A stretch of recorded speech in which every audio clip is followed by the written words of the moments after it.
teología propiamente dicha.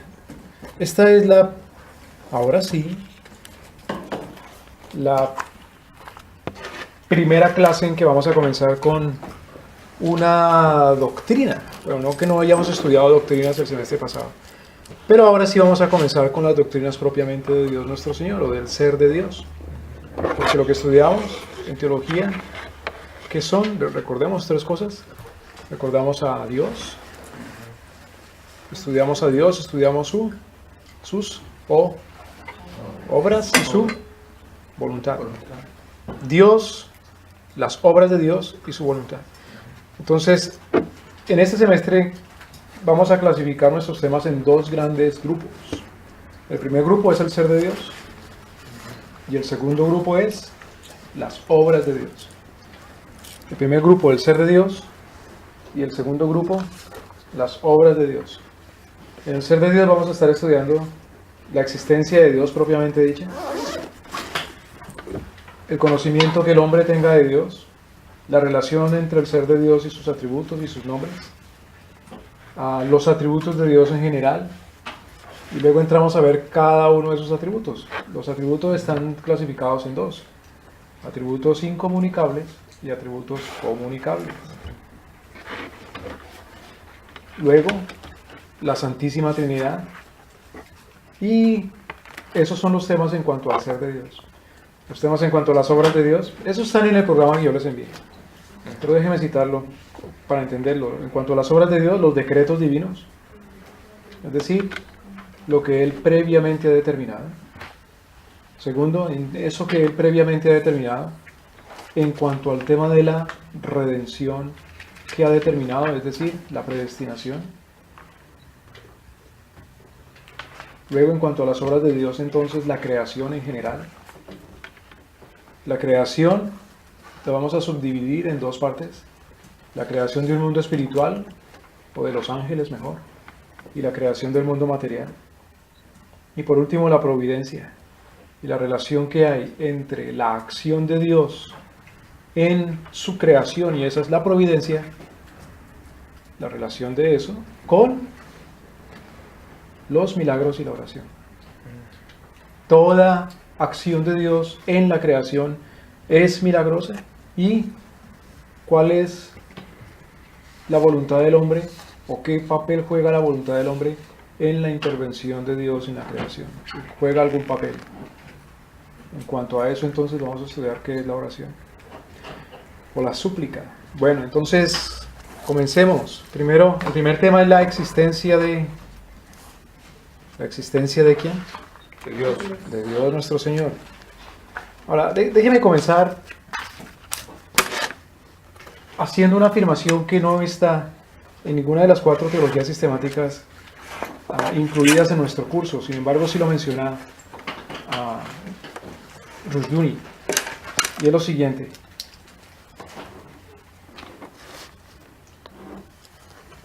en cuanto a la existencia de Dios, preguntémonos, ¿tenemos necesidad los cristianos de demostrar que Dios existe? Segundo, ¿tenemos necesidad los cristianos de demostrarnos a nosotros mismos que Dios existe? O si somos cristianos, somos simplemente porque... ¿Cuál es aquella virtud veíamos? Y fue la última clase, o las 2 últimas clases, los 2 últimos temas.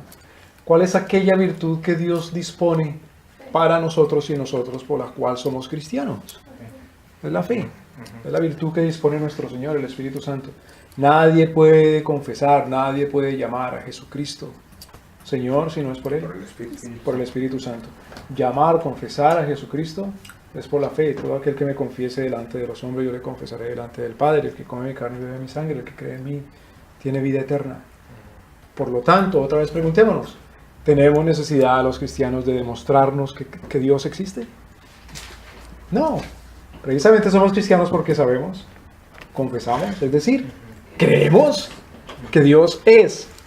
Otra pregunta, y esa pregunta la teníamos las 2 últimas clases también, y es: ¿tiene necesidad todo ser humano de descubrir o aprender en un momento dado de su vida, de su existencia, aprender.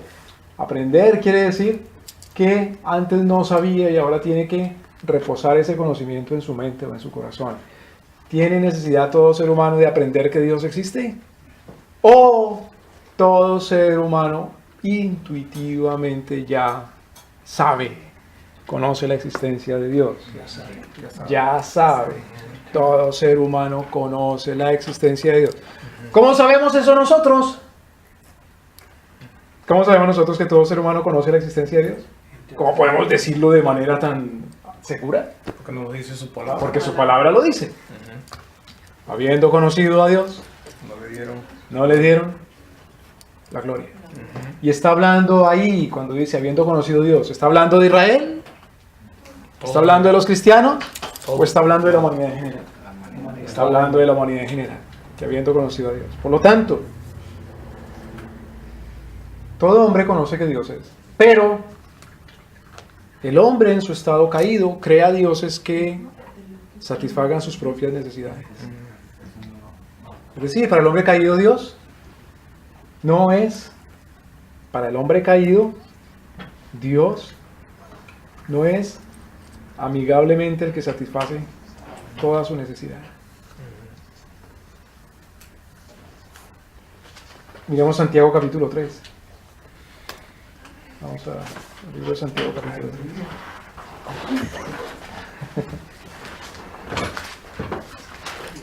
3. Santiago capítulo 3.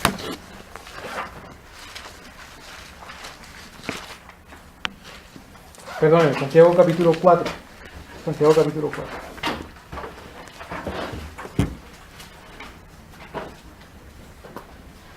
Estamos hablando de la existencia de Dios. De la existencia de Dios. Pero primero que todo, antes de entrar a este tema, digámoslo de una vez. No pretendemos aquí demostrarnos ni aprender a demostrar que Dios existe. Porque toda teología o teología sistemática o curso de teología sistemática que pretenda demostrar que Dios existe está negando que Dios existe. ¿Me deben entender? Si es un conocimiento que ya está implícitamente en nosotros. Es como llegar nosotros a demostrarle a alguien que uno mismo existe. Entonces tiene que empezar uno a demostrar como dudando de que uno existe para poder demostrarle. Entonces si uno comienza a demostrar que Dios existe, está dudando de la existencia de Dios para que después de una serie de silogismos, es decir, de conexiones lógicas, entonces ahora sí, wow, descanse porque ha concluido que Dios es. Y porque ya aprendió. A ver, Santiago capítulo 4, dice, ¿de dónde vienen? Léalo bien, por favor. ¿De dónde vienen las guerras y los pleitos entre vosotros? ¿No es de vuestras pasiones las cuales combaten en vuestros miembros? Ok, entonces dice, hay pasiones. Pasión quiere decir una necesidad rabiosa, un deseo rabioso. Son las pasiones, un deseo rabioso, apasionado, intenso y profundo, casi que dominante, incontrolable. ¿De dónde vienen las guerras y los pleitos? Pues de esos deseos apasionantes. Esas pasiones, otra palabra que usa la Escritura para esa palabra pasión es concupiscencia, precisamente. Es la epitomía, es un deseo profundísimo, incontrolable. Pasiones o concupiscencia las cuales combaten en vuestros miembros. Ahora, fíjese, dice, codiciáis y no tenéis. Matáis y ardéis de envidia. No podéis alcanzar, combatís, guerreáis o peleáis y no tenéis porque no pedís. Pero la pregunta, ¿pedir a quién? Por supuesto, a Dios. ¿Pero cómo? ¿No pedir del todo? No, sí se pide, versículo 3. Lo que pasa es que se pide y no recibe. ¿Por qué? ¿Por qué Dios no le da? ¿Porque pide mal? ¿Para gastar en sus deleites? Adúlteros y adúlteras, ¿no sabéis que la amistad del mundo es enemistad contra Dios? Entonces, este sabe que Dios es. Y tiene necesidad de Dios y de las cosas de Dios. Sin embargo, ese mismo Dios es un enemigo. ¿Me debe entender? Ese mismo Dios es un intruso. Este debería ser Dios. Este debería ser Dios. porque este es el que tiene las pasiones. En realidad, o en últimas, más bien la guerra es contra quién, o fundamentalmente la guerra es contra quién. Fundamentalmente los pleitos son contra quién. Las palabras que usa aquí Santiago son usadas en cuanto a los pleitos de carácter general o pleitos de carácter público, como las guerras entre naciones o entre ciudades, o las guerras de carácter o los pleitos de carácter privado, como las rencillas entre las personas o entre las familias, o entre los clubes o las sociedades privadas. Pero en última la guerra es contra quién. Contra Dios. Contra Dios. Dice versículo 4, adúlteros y adúlteras. No está hablando necesariamente del adulterio de carácter sexual, por la infidelidad matrimonial, sino de qué tipo de adulterio está. Espiritual. Claro, adulterio espiritual. Precisamente cuando Isaías, Oseas, Jeremías, en fin, se quejaban ante el pueblo de Dios, los acusaba de qué, o al pueblo de Dios en general. Adulterio. Claro, adulterio. Y luego en Apocalipsis Juan entonces acusa también a la iglesia apóstata de adúltera, de ramera. Adúlteros, adúlteras, ¿no sabéis que la amistad del mundo es enemistad contra Dios? Cualquiera pues que quisiere ser amigo del mundo se constituye enemigo de Dios. Ahora fíjese, versículo 7, disculpen. Someteos pues a Dios y resistid al diablo, y huirá de vosotros. Entonces esta enemistad contra Dios es un tipo de adoración. ¿A quién? ¿A Dios? No, entonces ¿adoración a quién? Adoración a Satanás. Entonces el hombre crea dioses que satisfagan sus propias necesidades. El hombre crea dioses que le dé comer a los deseos de su propia pasión. Entonces cualquier teología sistemática que pretenda probar a Dios, en realidad lo niega. Entonces las teologías sistemáticas no pretenden probar a Dios de tal manera que entonces con el libro de teología sistemática en el capítulo de la existencia de Dios, ahora sí los cristianos que lo están leyendo van a creer en Dios o en su existencia, sino que simplemente están haciendo o escribiendo un tratado de pensamientos o razonamientos que cristianos anteriormente han hecho para que simplemente con una serie de silogismos digan, ah sí, Dios existe, pero no para probárselo a ellos mismos, ni para probárselo al mundo. Esa es una apologética estéril. Es una apologética estéril. Es como pretender que Daniel dé a luz hijos, o dé a luz no, sino engendre hijos. ¿Qué pasó con Daniel? ¿Qué pasó con Daniel cuando Nabucodonosor lo mandó llevar? ¿Lo convirtieron en qué? En eunuco. Entonces la apologética que pretende convertir o demostrarle a alguien la existencia de Dios por medio de estos argumentos que vamos a ver ahora es una apologética estéril.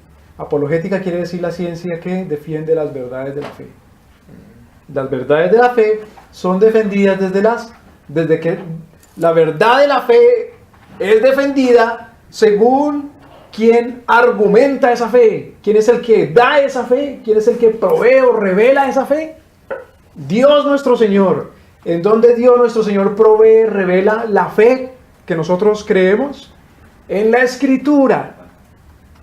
Por lo tanto, la apologética verdaderamente, propiamente dicha, bíblica cristiana, es aquella que defiende las verdades de la fe según nuestro Señor nos las ha enseñado, nos las ha revelado.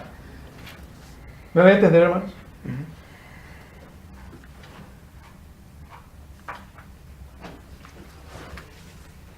Ahora, si el hombre necesita que se le demuestre la existencia de Dios, entonces, creo que ya hemos mencionado ya, el problema del hombre no sería moral, sino que sería ¿qué? Mental, intelectual. Pero el problema del hombre es moral. ¿Y en dónde comienza la crisis moral? Por ejemplo, enseña el apóstol Pablo, en el capítulo 1 de Romanos, Pablo cita una lista de aberraciones. Pero ¿en dónde comienza la lista de aberraciones? ¿En qué? Negaron a Dios. Habiéndole conocido, no le adoraron como Dios. Entonces la crisis moral comienza con ¿qué cosa? Con que la gente ahora le gusta casarse en los hombres con los hombres. ¿Con qué comienzan las crisis morales? ¿Con negar a quién? Negar a Dios. Con negar a Dios nuestro Señor. Por lo tanto, el problema del hombre no es intelectual, mental, de aprendizaje, de conocimiento, sino que el problema del hombre es moral. El problema del hombre no es político, el problema del hombre es moral. El problema del hombre no es económico, el problema del hombre es moral. El problema del hombre no es pedagógico, el problema del hombre es moral. Y ese problema moral se traduce entonces, ahora sí, en crisis de carácter personal, familiar, privado, eclesiástico, nacional, político y económico. ¿Me voy a entender? Se traduce en esas cosas. Es decir, se convierte en una crisis cultural.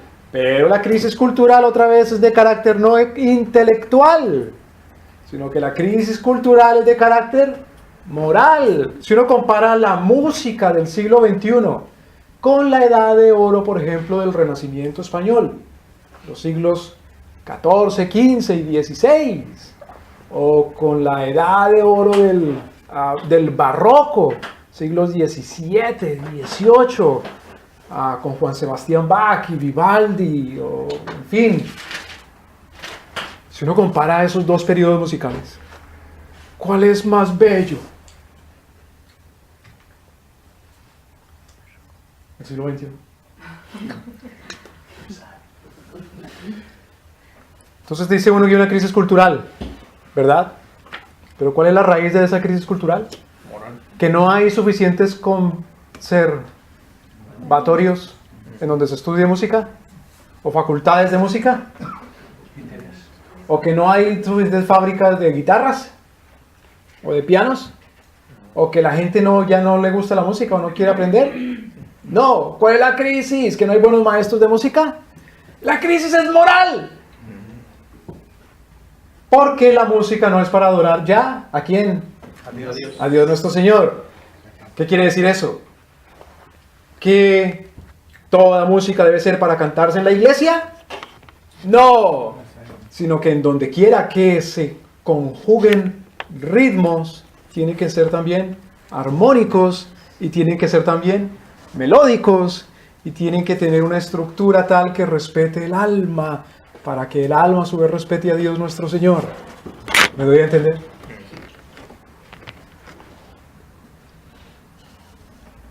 Entonces, si la gente decimos no cree en Dios, no es porque le falte intelecto o inteligencia, o nos volvimos brutos, o tontos, sino que nos volvimos bestias de carácter moral.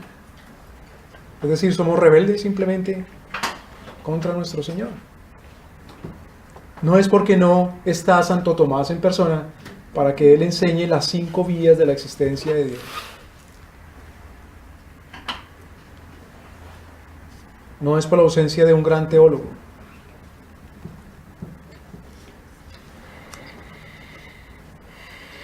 Precisamente el deseo cainita es que Dios no exista.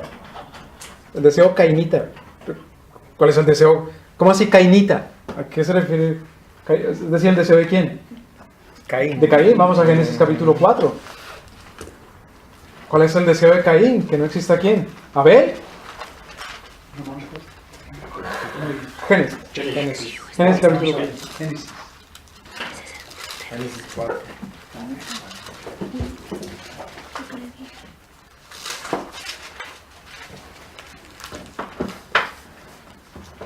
¿Cuál es el deseo de Caín verdaderamente? Que no exista quién. Que no exista Abel. No. Que no exista el burro. Y por eso lo mató para con la quijada matar a su hermano. Realmente el deseo de Caín es ¿quién es su enemigo de Caín? Sí. ¿Es Abel? ¿O la suegra de Caín? ¿Será que la suegra de Caín era Eva? ¿Sería casada con una hermana de él? Seguramente. Seguramente. Pero realmente el enemigo de Caín es ¿quién? Es Dios. Es Dios nuestro Señor. Génesis capítulo 4, versículo 9. Jehová dijo a Caín: ¿dónde está Abel tu hermano? Él le respondió: no sé. ¿Acaso soy yo guarda de mi hermano? En la respuesta de Caín se ve su odio, su enemistad. Caín se pone a la altura de Dios. Yo qué sé, ¿acaso yo soy su guardián? Caín alega con el Señor, es irreverente. Versículo 10, él dijo: ¿qué has hecho? La voz de la sangre de tu hermano clama a mí desde la tierra. Ahora pues, ¡maldito! Dios es el enemigo de Caín, lo maldice. Versículo 12. Cuando labrar de la tierra no te volverá a dar su fuerza, errante, extranjero serás en la tierra. Ese es el primer fracasado de la historia. El primer perdedor, como dicen acá, el loser. No importa qué obra, proyecto, empresa, emprenda, valga la redundancia en la vida, no le va a salir bien. Qué cosa tan desgraciada. Y aparte de eso, siempre será un extranjero. Nadie lo va a recibir bien. Versículo 14, versículo 13. Dijo Caín a Jehová: mi castigo es más grande de lo que yo puedo soportar. He aquí me echas hoy de la faz de la tierra, y de tu presencia me esconderé, y seré fugitivo y vagabundo en la tierra. Pregunta: ¿es posible esconderse de Dios? No. Entonces, aunque uno niegue a Dios, es posible zafarse de su propia alma la veracidad de que Dios es. No lo puede negar. No hay dónde esconderse, dice los salmos. ¿En dónde me esconderé de tu presencia? ¿En el infierno mismo? No, porque ahí estás tú. ¿En dónde me esconderé de tu espíritu? Entonces, ¿cuál es la realidad máxima que hay? A veces dice uno: no, esto es tan real como que ahorita está de noche. Pues sí, pero esa no es la realidad máxima, la existencia más cierta de la existencia. ¿Cuál es la existencia? La realidad, la esencia, la permanencia, aquello que hay y que es, que existe, que está y que es lo más perfecto y grande que es y que existe y evidente. Hubo un periodo en la historia que la gente comenzó a convencerse a sí misma que la realidad más grande de la existencia es ¿cuál? Comenzó a convencerse: esta es la realidad más grande de la existencia. Yo mismo. Acordémonos de Renato Descartes, René Descartes. Pienso, luego. Pero ¿cuál es la realidad más grande de la existencia de la cual uno no puede escapar? Dios mismo. Vamos a Éxodo capítulo 3.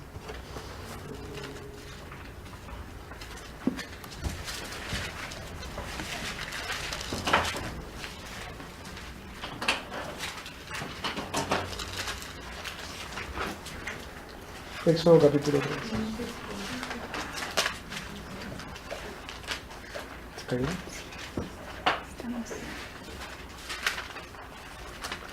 Éxodo capítulo 3. Desde el versículo 13. Éxodo 3. Éxodo 3 desde el versículo 13. Alguien léalo, por favor. Dijo Moisés a Dios: he aquí que llego yo a los hijos de Israel y les digo: el Dios de vuestros padres me ha enviado a vosotros. Y si ellos me preguntaren: ¿cuál es su nombre?, ¿qué les responderé? Ok, entonces, perdón. Para los paganos es común que ¿quién le pone nombre a Dios? ¿Quién le pone nombre a Dios en el paganismo? ¿Ellos mismos? Yo mismo. Porque ¿qué es el nombre? Es la suma de ¿qué? De todo lo que esa cosa o persona es. Ahora, ¿cuál es la suma de todo lo que Dios es? Es imposible, sería imposible decir todo esto es la suma, la totalidad de lo que Dios es. Podemos decir es santo, santo, santo. Dios es santo, por supuesto. Podemos decir es omnipotente, claro que sí. Pero la sumatoria total de lo que Dios es. Por lo tanto, Dios le responde a Moisés: ¿su nombre? Sí, pero de una manera muy particular. 14. Bien puede, hermano, por favor. Y respondió Dios a Moisés: yo soy el que soy. Y dijo: así dirás a los hijos de Israel: yo soy, me envió a vosotros. Simplemente yo soy. No simplemente porque es una cosa muy sencilla, muy simple, sino simplemente yo soy porque Él es la realidad perfecta. ¿Quién más puede decir yo soy? Y ese soy yo.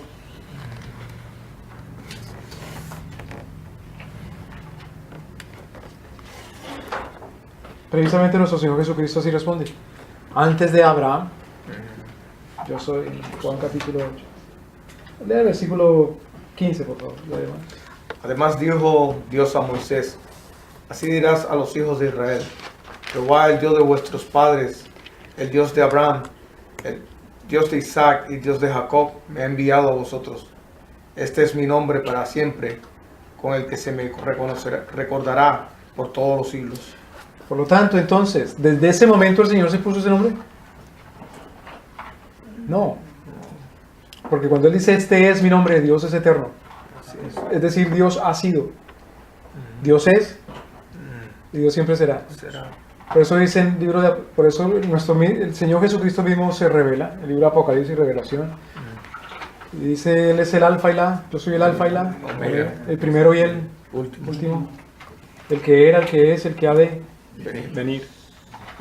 Es perfectamente Dios. Entonces, en el mismo concepto de que es Dios, podemos decir, sí, Dios es. No podemos escaparnos de Dios, incluso cuando decimos su propio nombre. Cuando decimos Dios, simplemente Dios, estamos diciendo la perfección más perfecta de toda perfección.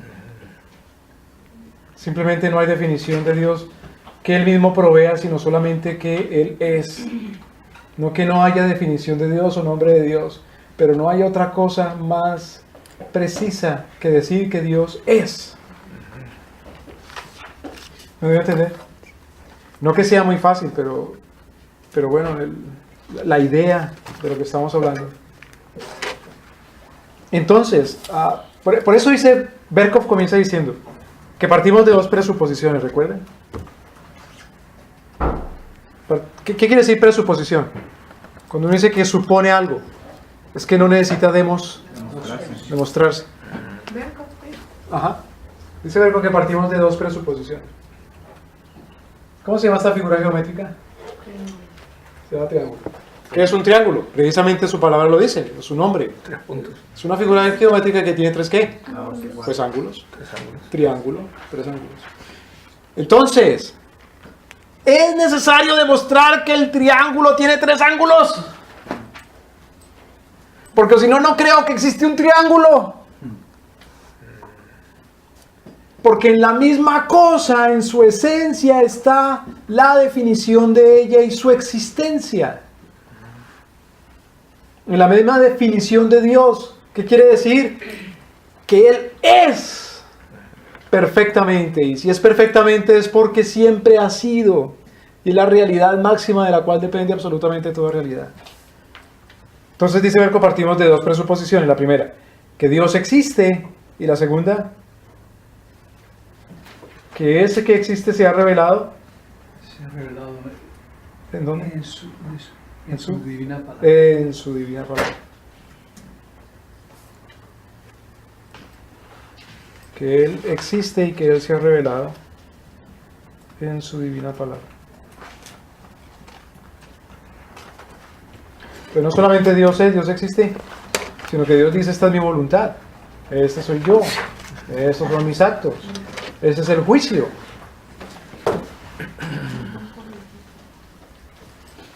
Entonces, ¿qué es un ateo? ¿Cómo la Escritura califica al ateo? Es decir, el que dice que Dios no es.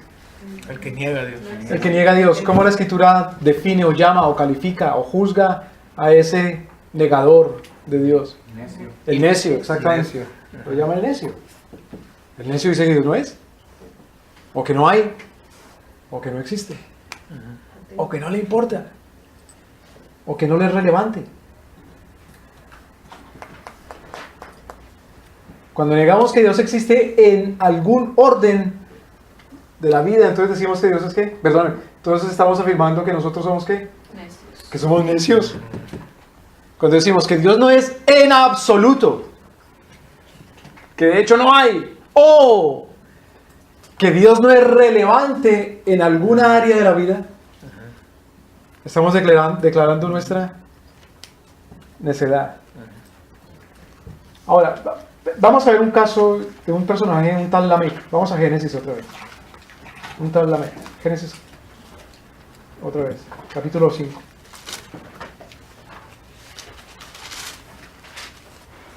Perdón, el capítulo...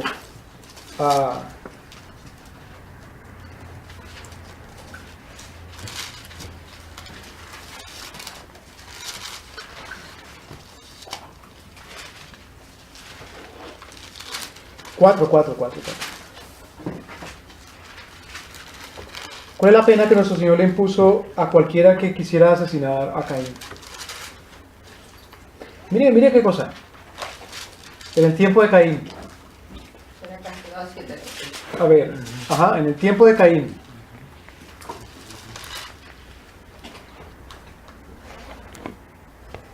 ¿Cuántos apellidos había? Solo uno. Solo uno.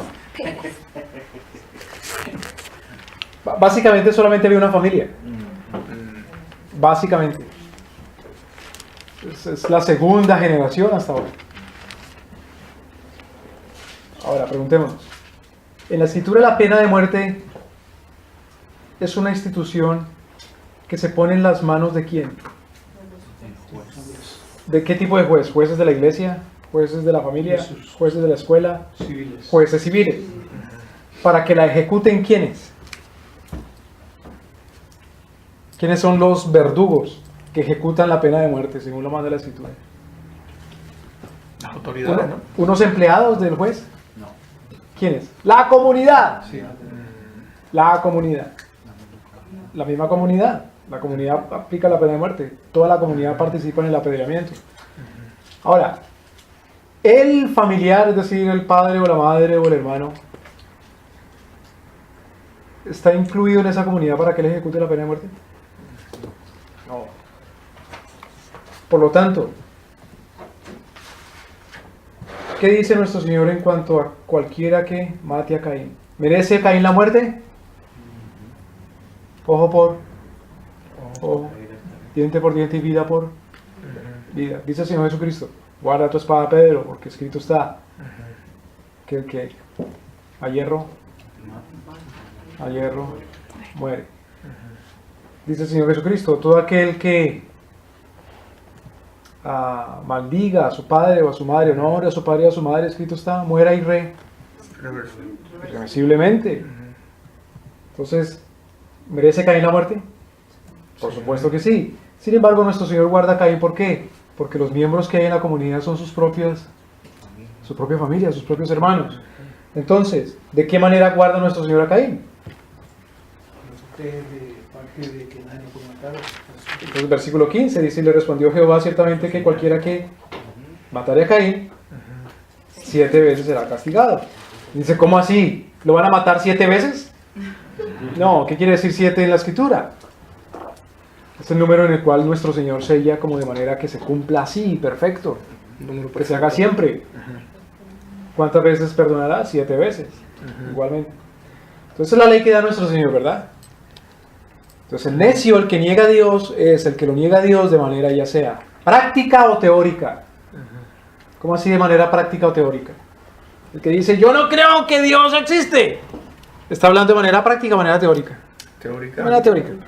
Ahora, el que hace o actúa o anda como si Dios no fuera, aunque diga que sí existe, es un ateo de carácter práctico. Entonces aquí hay un ateo, Lamec, de carácter práctico.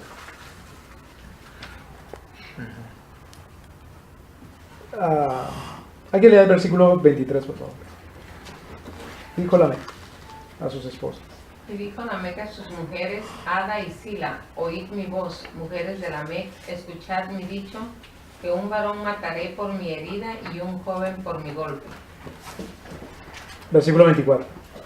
Si 7 veces será vengado Caín, Lamec en verdad 70 veces 7 lo será. ¡70 veces 7! Él matará a quien que haga qué. Él matará a alguien que le haga qué a él. Otra vez, como dice el versículo 23. Y dijo Lamec a sus mujeres, Ada y Sila, oíd mi voz, mujeres de Lamec, escuchad mi dicho, que un varón mataré por mi herida y un joven por mi Entonces, golpe. ¿por causa de qué matará a él? Otra vez. Por su herida. Ahora, ¿qué dice la escritura? ¿Vida por ojo y vida por diente? Ojo por ojo. Esa es la correspondencia de la ley. Es decir, que a cada delito le corresponde un castigo que sea correspondiente a ese delito. ¿Y quién da la correspondencia? Dios nuestro Señor. ¿Me voy a entender?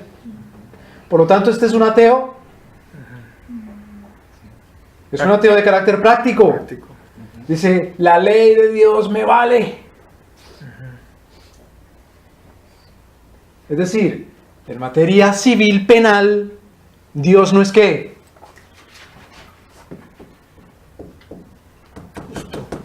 En materia civil y penal, Dios no es justo. ¿Habrá dado Dios alguna ley de materia civil y penal? Sí. Pero la ley que Dios da en materia civil y penal no es justa. A mí no me parece justa.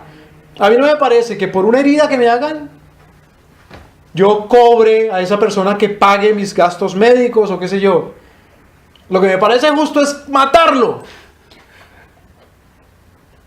Entonces es una persona que niega a quién, que niega a Dios, porque niega que Dios es.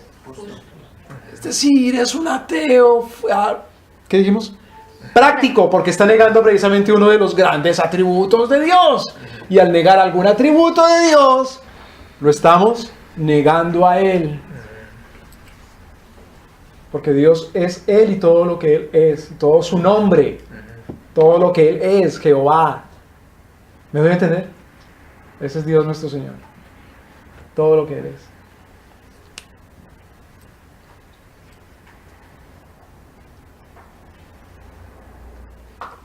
Por ejemplo, vamos a Romanos.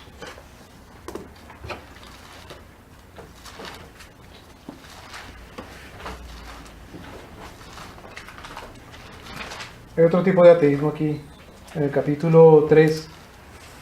Otra manera de expresar ese ateísmo aquí en el capítulo 3.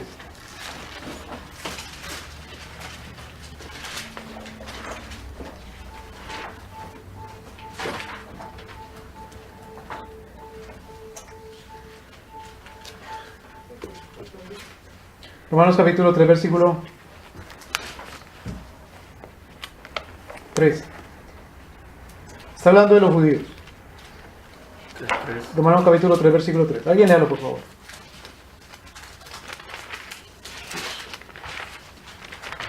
Romanos 3, capítulo 3. Pues que si alguno de ellos han sido incrédulos, su incredulidad habrá hecho nula la fidelidad de Dios. Esta incredulidad es en cuanto a la existencia de Dios o es incredulidad soteriológica en cuanto a la salvación. Pablo está hablando aquí de la fe para vida eterna. Ya ha dicho Pablo en el capítulo 1 que todos creen en Dios. Entonces cuando está hablando aquí de la incredulidad, no es incredulidad de la existencia de Dios porque el diablo también cree, sino que está hablando de la incredulidad desde el punto de vista soteriológico, es decir, aquella fe que conduce a la vida eterna.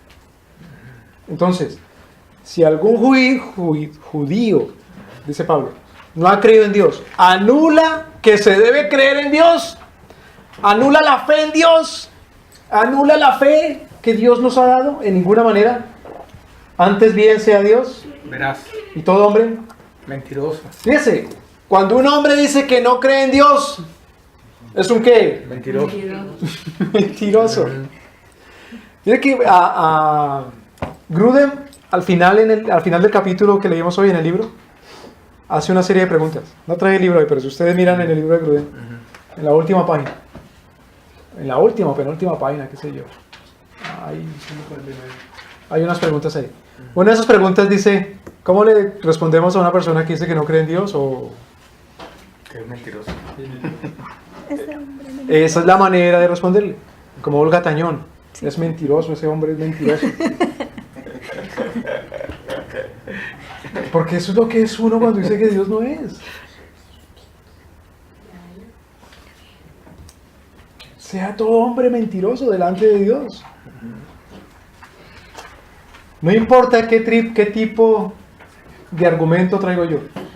Tal vez el argumento en el siglo XX más famoso contra la existencia de Dios lo trajo yo lo había citado anteriormente, un tal Bertrand Russell o Bertrand Russell, cuando dice: si yo muero, E incluso si resulta que Dios existe y soy llamado a comparecer delante de Él, le reclamaré y le diré, tú no me demostraste que tú existes. Y la gente se asusta y dice, uy, sí, tienes razón, Rusia. Muy sabio. Pues claro, la gente se asusta. ¿Quién le...? Porque hubo un tiempo, él era de origen británico, hubo un tiempo que otros británicos, como un tal David Hume, H-U-M-E, o un John Locke, o un tal Berkeley, padres espirituales, de los padres fundadores de las naciones de América Latina y de los Estados Unidos también, padres intelectuales, claro, que decían que ninguna cosa existe a menos que uno la pueda ver. Es el positivismo. O ninguna cosa existe a menos que uno la experimente. Ninguna cosa es ni existe a menos que uno, o mejor, que uno no tiene por qué creer en la existencia de nada a menos que uno la vea. Ahora, ese John Locke era hijo de otro padre espiritual que se llama Santo Tomás de Aquino, el cual dijo que toda alma humana o toda mente humana es una tabula rasa en latín o un papel en blanco. Por lo tanto, uno no puede leer un libro que no está escrito. Entonces, la mente humana tiene que esperar a que se le escriba. ¿Me doy a entender? Pero eso es negar la misma escritura. Pregunta, ¿nuestro Señor le enseñó a Adán que Dios existe? No. ¿Es necesario escribir absolutamente todo conocimiento para que el hombre conozca? No. ¿Es necesario escribírselo en el alma? No. Intelectualmente no tiene por qué aprender absolutamente todo. Tiene que aprender ciertas cosas. Yo no sé aplicar los casos de factorización del álgebra, o si algún día por ahí no me acuerdo, tengo que aprenderlos. Pero yo sé que el número 1 es una unidad que es solamente una cosa. Eso nadie tiene que demostrármelo. Y paso por estúpido o por tonto cuando todavía me digo y me siento y digo, no lo entiendo, explíqueme que 1 es solamente una cosa y no 2. ¿Me doy a entender?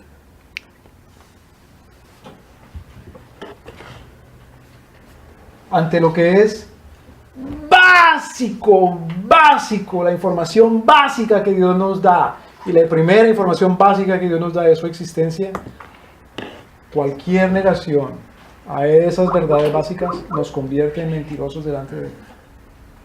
De ninguna manera, antes bien sea Dios veraz y todo hombre mentiroso, como está escrito, para que seas justificado en tus palabras y venzas cuando seas juzgado.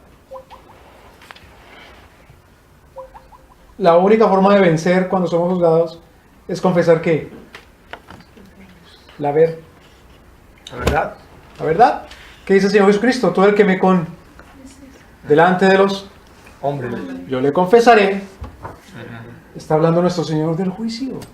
Está hablando de su tribunal. Él está hablando de como el paracleto o el abogado. Está hablando como el auxiliador. Está hablando en términos jurídicos.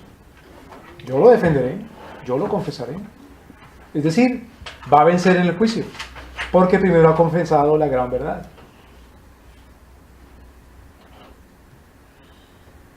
Versículo 5. Y si nuestra injusticia ¿hace qué? Resaltar la justicia. Hace resaltar la justicia de Dios. ¿Qué diré? Entre más diga uno que Dios no es, Dios se glorifica más en su existencia. Porque aún a Faraón, aquel personaje que tanto negó a Dios porque él era Dios, supuestamente Faraón, lo único que hacía era glorificar más el nombre de Dios nuestro Señor.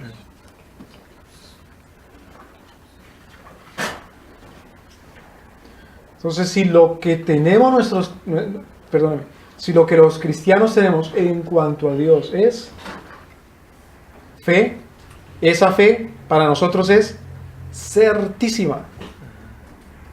Certísima. Tenemos 2 pasajes solamente. 1 Tesalonicenses capítulo 1, versículo 5. 1 Tesalonicenses capítulo 1. Ahora, por supuesto, claro, en cuanto a la existencia de Dios y luego en cuanto a que nuestro Señor Jesucristo es el Señor y el Salvador ahora, por convicción del Espíritu Santo, nosotros somos salvos. Entonces nuestra fe es de una calidad infinitamente mucho mejor de la calidad de aquel que pasa por incrédulo, pero que todavía sigue teniendo fe. Primera de Tesalonicenses capítulo 1, versículo 5. Porque nuestro evangelio no llegó a vosotros en palabras solamente, sino también en poder, en el Espíritu Santo y en plena certidumbre. plena certidumbre. Como bien sabéis, cuáles fuimos entre vosotros por amor de vosotros. Plena certidumbre. Hebreos capítulo 10, versículo 22. Hebreos 10, 22.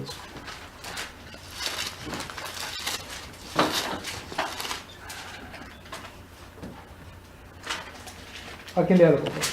Acerquémonos con corazón sincero, en plena certidumbre de fe, purificados los corazones de mala conciencia y lavados los cuerpos con agua pura. En plena certidumbre de fe. Ahora, ¿qué vamos a hacer entonces?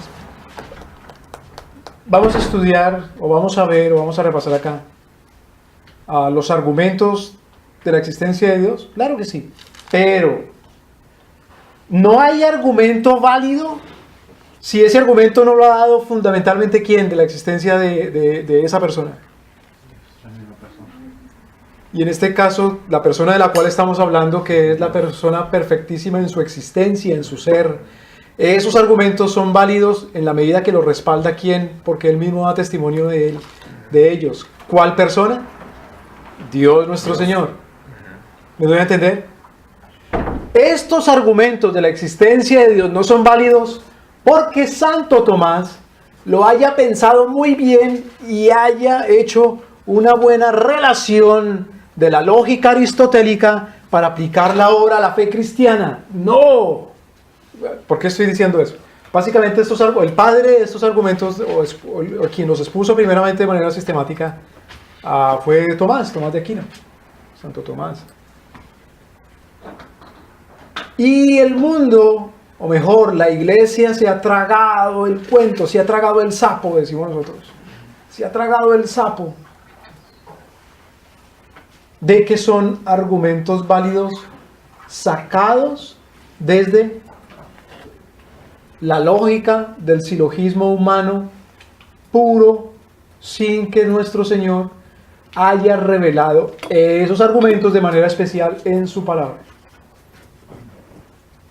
Los argumentos son válidos de la existencia de Dios si es que ese Dios mismo lo respalda, y ese mismo Dios lo respalda si están en su palabra. Entonces lo que vamos a hacer es mirar esos argumentos y qué dice nuestro Señor. ¿Sí me explico? Entonces, el primer argumento es el argumento ontológico. ¿Qué quiere decir onto? Onto es el latín para ente. Ontológico. Es como sobre. El griego, perdón. Ente. Quiere decir cosa. Cosa. Onto, ente, cosa. Cuando decimos un ente quiere decir una cosa. De ahí viene la palabra, por ejemplo, entidad. Cuando hablamos de una entidad, estamos hablando de una cosa institucional.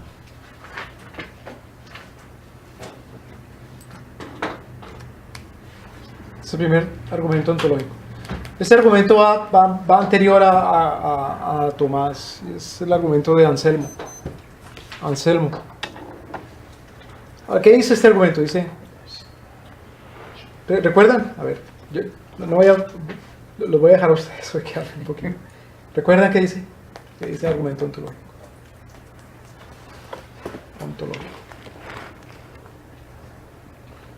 Dice que lo que existe en realidad, lo que existe en la realidad es mayor de lo que existe ¿en dónde? En la mente. Que es imposible negar a Dios porque Dios es la verdad más elevada.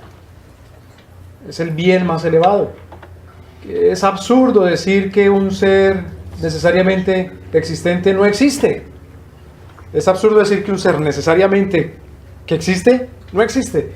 Es absurdo decir que un triángulo no existe. Porque es posible, es real, porque se imagina la realidad de esa cosa. Está ahí. ¿Me doy a entender? Entonces, como Dios es infinitamente perfecto y nosotros no, la idea de lo infinitamente perfecto debe surgir necesariamente de lo perfecto o de lo imperfecto. Pero perfecto. Pregunta, ¿nosotros somos perfectos? Al llevar nosotros, consigo, esa idea de perfección, aunque nosotros seamos imperfectos, si esa idea no viene de nosotros y tiene que venir de lo perfecto, entonces eso perfecto tiene que ¿qué? Ser perfecto. Y necesariamente tiene que existir, tiene que ser.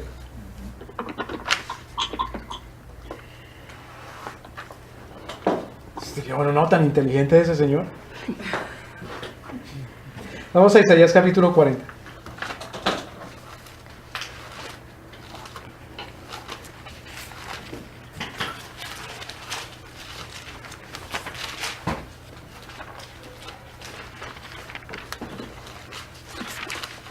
Isaías capítulo 40. Miremos desde el versículo 2. Ahora, miren lo que sucede aquí. Isaías vivió por ahí por el siglo VIII o VII antes de Jesucristo. En los tiempos en que había un señor que consideraba que él era el Pantocrator. ¿Recuerda qué quiere decir Pantocrator? El todopoderoso del mundo. Y ese señor se llamaba un tal Sennacherib. Y ese tal Sennacherib era rey de Los sirios, ¿no? Asiria. Asiria.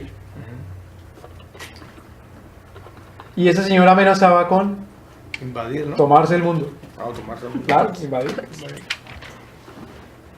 Ocupación militar. Tomarse el mundo.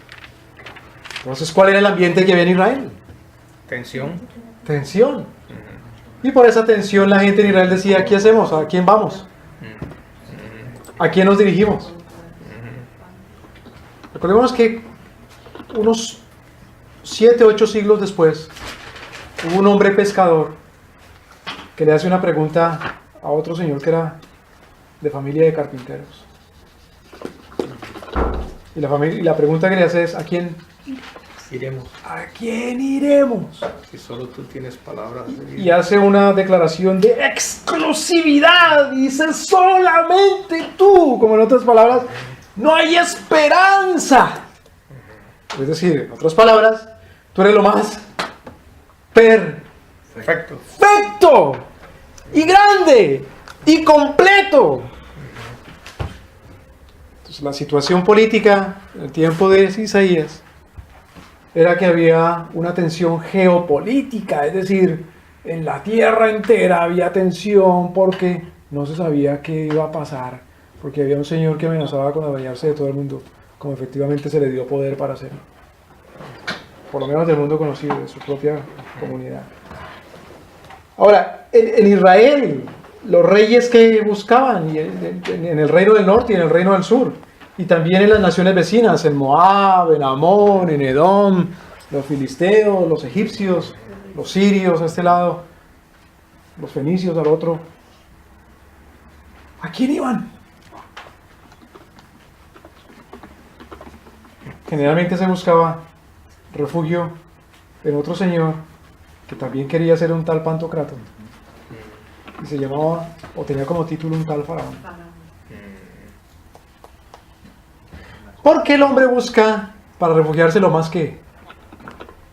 chico? Esa figura en la escritura, sobre todo en el libro de los Salmos de refugio, es una figura alegórica que se llama la roca. Tú eres mi roca, mi fortaleza, mi refugio, mi alto refugio. ¿En quién confiaré? En ti estoy seguro, en ti estoy confiado. La roca. Es una piedrita, es una piedrota ahí donde se hace fuerte una persona que es apenas un guerrillero y que tiene un ejército que le viene encima. En este caso David frente a Saúl. Entonces fíjese que el Señor comienza a hacer una serie de preguntas. Y son preguntas de carácter eso, retórico. ¿Qué quiere decir retórica? ¿Es el arte de qué? Es el arte del discurso para convencer. Pero para convencer el Señor no hace uso de cosas muy sofisticadas, sino que va a las verdades simples, es decir, a lo presuposicional, lo que se supone. Entonces, Isaías capítulo, ¿qué dijimos? 40, 12. Isaías capítulo 40, versículo 12. Miren la pregunta que hace el Señor. Alguien léalo, por favor. ¿Quién midió las aguas con el hueco de su mano y los cielos con su palmo? Con 3 dedos juntó el polvo de la tierra y pesó los montes con balanza y con pesa los collados. En otras palabras, ¿quién es más grande que todas las aguas? Ahora, culturalmente para los israelitas las aguas eran una cosa espantosa, espantable. Los mares, mejor. Hamayamín, las aguas en hebreo, es algo tenebroso, espantoso, es temible, porque el pueblo de Israel no era un pueblo marítimo, a diferencia de los fenicios. Acordémonos que Salomón contrata precisamente los servicios de los fenicios para hacer una flota conjunta y dedicarse al comercio. El Señor dice, ¿quién midió las aguas? Y no solamente quién las midió, como dice, entonces el Señor es como un meteorólogo o un oceanógrafo. No, una cosa simple, mire, con el hueco de su mano. Es decir, ahí en la palma de la mano le cupo toda el agua. Claro, son figuras que retóricas, alegóricas, en las que el Señor está demostrando que Él es que lo más perfecto, inmenso, grande. Grandeza. Entonces fue Anselmo que tuvo una gran idea de decir el argumento ontológico para poder demostrar que Dios es Grande. y precisamente lo que nuestro Señor está tratando aquí es con la necedad de Israel. ¿Deben entender? Con la necedad de buscar refugio en quién? En Faraón. Faraón. En un periodo de crisis. ¿Cómo dice? Siglo octavo, séptimo antes de Cristo. Siglo octavo, séptimo antes de Jesucristo. Eran los tiempos de Isaías. Isaías hacía parte de la familia real, hacía parte de la familia de David, o de los descendientes de David. Y era una especie de primer ministro, de ministro de relaciones, una especie de canciller o cónsul o diplomático. Precisamente nuestro Señor le envía a hacer esas mismas advertencias, no solamente a Israel, al reino del norte, sino al reino de Judá, a todas las naciones, a Moab, a Amón, en fin, porque todas están espantadas buscando refugiarse en Egipto. Es más, a Egipto mismo también el Señor le advierte por su infidelidad. Porque el Señor es el Señor de las naciones, lo voy a decir más tarde. Ahora, lea por favor, luego dice, con 3 dedos juntó el polvo de la tierra. La figura es esta, como cuando un niño se agacha a jugar con tierrita. Con 3 dedos juntó el polvo de la tierra. Versículo 13. Alguien léalo, por favor. ¿Quién enseñó al Espíritu de Jehová o le aconsejó enseñándole? Pregunta, ¿es el Antiguo Testamento mudo, silencioso? ¿La gente del Antiguo Testamento ignorante en cuanto a la existencia del Espíritu Santo? No. Como lo que nosotros llamamos hoy día la tercera persona de la Santísima Trinidad. No, para nada.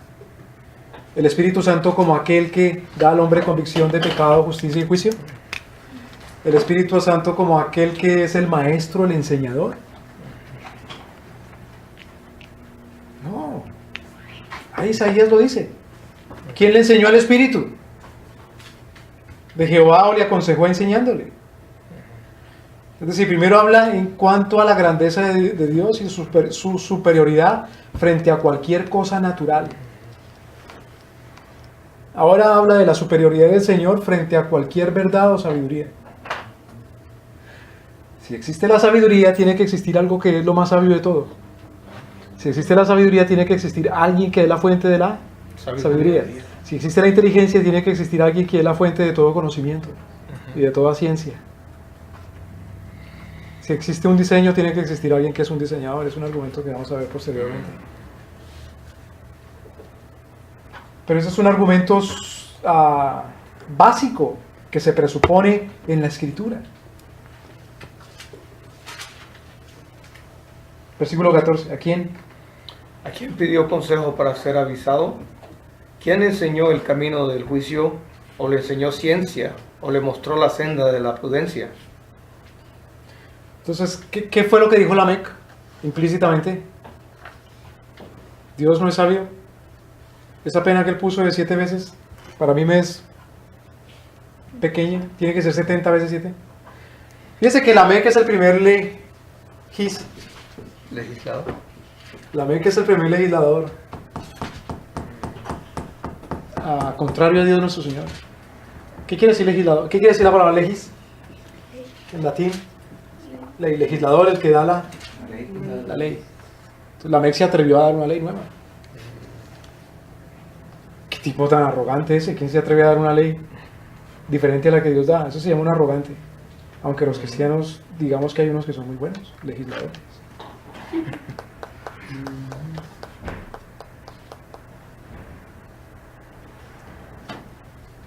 Versículo 15. He aquí. Es aquí que las naciones le son como una gota de agua que cae del cubo, y como menudo polvo en las balanzas le son estimadas. He aquí que hace desaparecer las islas como polvo. Entonces, básicamente Israel tiene miedo de quién, de un tal que es el que pretende ser Dios del mundo entero y pretende que le han sido entregadas las naciones, como en el Salmo 2, pídeme las naciones. ¿Qué es lo que tienen las naciones miedo? ¿Quién es el Salvador de las naciones? ¿Cuál es un título que se le da a Cristo? Luz. Luz del mundo. Luz de las naciones. Y discipulad a las discipuladas naciones. naciones. No dice hagan discípulos de las naciones, sino discipulen a las naciones. Si uno ve la estructura griega, después algún día lo estudiamos, pero está en un caso que se llama acusativo, es decir, naciones es el objeto directo. A las naciones hay que discipularlas, no sacar discípulos de las naciones. Pero ¿por qué? Porque el Señor depende de las naciones, hace eso. Cristo depende de las naciones. Hay una cosa que se llama panteísmo. Y uno de los grandes filósofos panteístas era un tal Spinoza, quien era un filósofo de origen judío sefardí o español. Creo que él había nacido en Holanda, pero resultó en Holanda o en los Países Bajos, en aquella época Bélgica y Holanda, después de la persecución o de la diáspora, de la expulsión de los judíos de España. Y este Spinoza decía que todo es Dios, finalmente. O como se dijo posteriormente, el alma es Dios, perdóneme, Dios es el alma, o el alma de todo es Dios, y el cuerpo, que ya es la materia, ese es el cuerpo de Dios. Es decir, la materia, la creación es el cuerpo de Dios. Pero cuidado, en ese sentido entiende uno como cristiano si uno equivocadamente dice la iglesia es el cuerpo de Cristo y lo entiende como que literalmente es el cuerpo de Cristo. Entonces, que Cristo sin la iglesia es una cabeza, es algo monstruoso, pues, una cabeza sin cuerpo. Cuando la figura que usa el apóstol Pablo es de autoridad, como cuando dice que el hombre también es la cabeza de la mujer. ¿Me debe entender? En ese caso, bueno, los teólogos dicen el cuerpo místico. Pero para nuestro Señor, que es el Salvador de las naciones, no es eso para las naciones, porque las naciones sean muy necesarias para el Señor. ¿Me debe entender? Cosa que nuestro Señor resulta dependiendo o codependiendo de las naciones mismas. Y en eso cae uno como cristiano cuando dice, no, el Señor ama a la iglesia de tal manera que el Señor sin la iglesia le da mucha tristeza. O antes de crear la creación, el Señor estaba muy triste y solo y por eso creó al hombre. Nuestro Señor es la plenitud de todo. Él es perfecto en existencia. Ahora la comparación que hace es con respecto a las naciones. Hoy día, ¿qué es lo más en la retórica política, en la demagogia política? ¿Cuál es el sumum bonum, sumum Sumum bonum quiere decir en latín el bien, mejor bien de todo, aquello por lo cual hacemos las cosas. Dice por la humanidad. ¿Por qué hace usted las cosas por la humanidad? ¿Usted por qué estudia esto? No, para ser útil para la humanidad. ¿Usted por qué trabaja y hace dinero, riquezas? Para el bien público, para el bien de la humanidad. Ese es el origen de eso que llaman expropiación. En términos políticos, en donde Dios deja de ser el Dios verdadero y la humanidad pasa a ser Dios. Entonces dice, la expropiación es para el bien público. Entonces hay algunos que dicen, no, está bien que se cobre impuesto con tal de que sea para el bien de ¿quién? Del público. ¿Me voy a entender? Esa es la filosofía, por ejemplo, de la Carta de las Naciones Unidas, o la Carta de San Francisco del año 1945, que dice, aquí nos juntamos todos para alcanzar la paz y la seguridad de las naciones. Ese es el sumum bonum. ¿Sumo? Sumum. ¿O sumo? Sumum. No sumum como los japoneses. No, sumum bonum. El bien más grande. Como de Mayor bien. ¿Es Claro. bonum o Bonum. ¿Cuál es el bien más grande? ¿Cuál es el sumum bonum? Dios. ¿Por qué me llamas, dice el Señor Jesucristo, un hombre que lo llama maestro qué? Bueno, ¿Por qué me llamas bueno? Sí. el único bueno es Dios. Si el único bueno es Dios. ¿Qué estaba diciendo el Señor Jesucristo? ¿Yo no soy bueno? Le está diciendo el Señor Jesucristo, ¿estás entendiendo lo que estás diciendo? Que me estás llamando bueno como Dios. El Hijo es Dios, es bueno. Perfectamente bueno. Entonces, el argumento ontológico dice, si tenemos algún concepto de lo bueno es porque tiene que ver necesariamente algo perfectamente bueno. De donde provenga lo bueno. Pero eso es un argumento bíblico. Otra vez, no son los argumentos intelectuales de la existencia de Dios. No que no sean intelectuales, sino que esa intelectualidad es del Espíritu Santo revelado en la Escritura. Uno es arrogante cuando dice que después de tantos silogismos llegó a esas conclusiones. Es como cuando uno se para a predicar y dice, Dios me dijo esto y esto y esto. Pues sí, si Dios se lo dijo, claro, ¿cómo no? Está revelado. Claro, estoy hablando de que si uno dice, está escrito acá y luego dice Dios, le dice, y resulta que está escrito ahí. Más bien pasa uno por un charlatán. Versículo 16, ni el Líbano bastará para él. Péguenle, por favor. Ni el Líbano bastará para el fuego, ni todos sus animales para el sacrificio. Entonces, en aquel tiempo Israel, ¿por qué se caracterizaba el Líbano?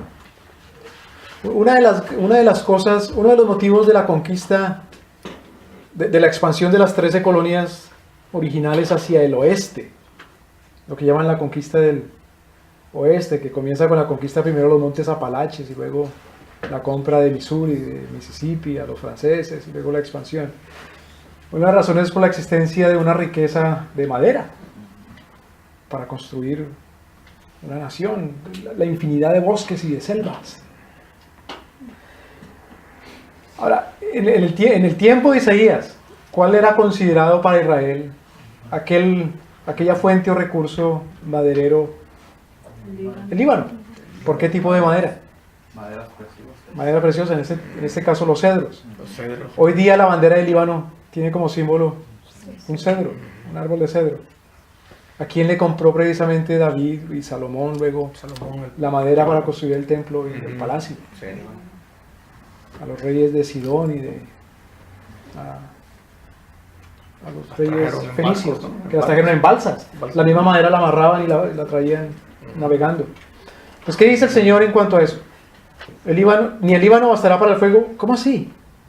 ¿El fuego para qué? ¿De qué tipo de fuego está hablando acá? ¿Recuerdan que hubo un fuego ajeno, extraño, que un día se encendió en el tabernáculo y entonces 2 hombres murieron, los hijos de Aarón? Sí. Dice, no basta, no alcanza el fuego, ¿para qué? ¿Para quemar qué? Sacrificio. Los sacrificios. Y luego dice los animales. Ahora, ¿por qué a nuestro Señor se le ofrece fuego y sacrificio? Mire, por ejemplo, la religión romana. Habían unas mujeres que se llamaban las sacerdotisas vestales, no bestiales, sino vestales. Vestales. Estaban en un templo y eran unas mujeres cuya ocupación día y noche era cuidar qué cosa, que no se apagara el fuego sagrado, porque entendían que a Dios debía ofrecérsele continuamente un fuego. ¿Por qué Dios exige que se le ofrece fuego? Y en este caso está mezclado, o dice en el versículo 16, en conjunción con los animales. ¿Para qué? ¿Qué dice el libro de Hebreos? Que sin qué, Derramamiento de sangre, no hay no hay remisión de pecados. remisión de pecado. Entonces, ¿qué es lo que está diciendo? No alcanza la sangre para ofrecer, para apaciguar a Dios nuestro Señor. Es decir, para propiciarlo como un Dios justo y santo. Es tan grande, tan inmenso.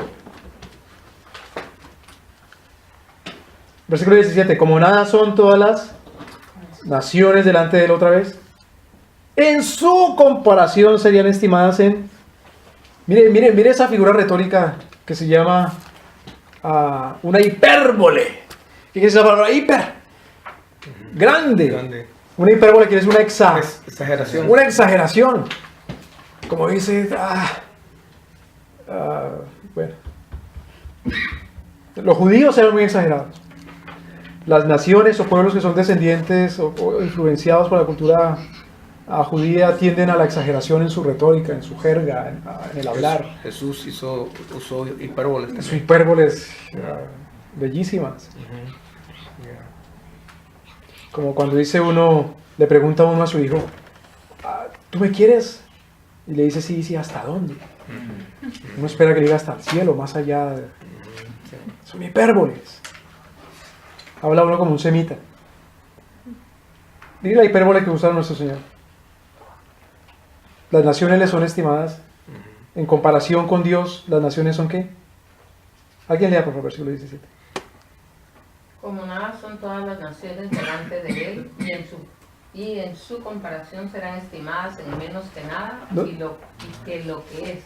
No y solamente, que no solamente dice que las naciones delante de él son nada, sino son menos que nada.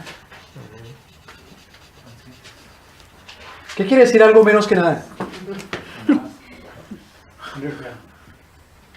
Entonces aquí nada es el número cero. Menos que nada es un número negativo, Negativo, sí. que está en rojo. Sí. Menos que. Cero a la izquierda. Cero ya es nada. Cero a la Y izquierda. menos que nada es como el presupuesto de la nación. En rojo. Y claro, del presupuesto de la nación a la cual la consideran Dios, la gente dice, entonces no es pecado estar endeudado. Estar en rojo. Porque si compara cuánto debe con cuánto tiene, ¿cuál es el saldo? Por lo tanto, Dios lo ve como un qué, socialmente hablando, social, como un esclavo. Esclavo, Un esclavo. Cuando el apóstol Pablo dice, si Cristo los liberó, no se hagan esclavos. ¿De quiénes? De los hombres. Entonces nuestro Señor dice, comparado con las naciones, no solamente para mí las naciones son nada, son menos que nada.